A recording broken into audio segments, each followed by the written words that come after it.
সম্মানিত হবু শিক্ষক মণ্ডলী, আশা করি সবাই ভালো আছেন।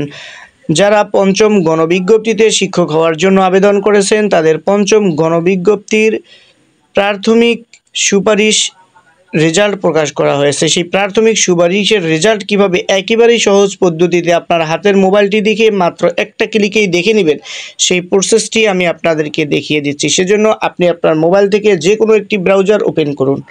তো আমি একটি ব্রাউজার ওপেন করে নিয়েছি এবং আপনি সার্চ বারের মধ্যে গিয়ে টাইপ করবেন, মানে একবারে আমি একটা সহজ লিঙ্ক দিয়ে দিচ্ছি, যে লিঙ্কটা ভিডিও ডেসক্রিপশন বক্সে দিয়ে দেব। এই লিঙ্কে ক্লিক করলে একেবারে সহজ পদ্ধতিতে আপনি দেখতে পারবেন। তো আমি এখানে একটা লিঙ্ক দিয়ে দিলাম। লিঙ্কটা ক্লিক করার পরে এরকম করে একটা ইন্টারফেস চলে আসবে আপনার সামনে।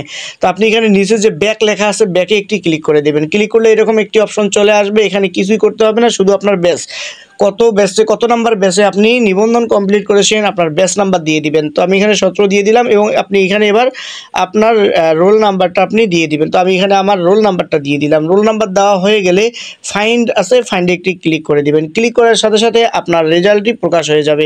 যদি আপনি পাস হয়ে থাকেন, সিলেক্ট হয়ে থাকেন কোনো প্রতিষ্ঠানে, এরকম একটি ডিটেলস সহ অপশন মানে পেজ শো করবে, ইন্টারফেস শো করবে, যেখানে আপনার ইউজার আইডি থাকবে, অ্যাপ্লিকেশন নাম থাকবে আপনার, তারপরে আপনি কোন প্রতিষ্ঠানে সিলেক্ট হয়েছেন, সিলেক্টেড লাল কালি দিয়ে লেখা থাকবে, আপনার ডিটেলসটা এখানে দেখে নেবেন।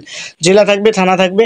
আর যদি আপনার সিলেক্ট না হয়ে থাকেন তাহলে আপনার নট সিলেক্টেড এনি ইনস্টিটিউট, এরকম একটা ইন্টারফেস শো করবে। তো ভিউয়ার্স, এভাবে একেবারেই সহজ পদ্ধতিতে আপনার পঞ্চম গণবিজ্ঞপ্তিতে প্রাথমিক সুপারিশের রেজাল্টটি দেখে নিন।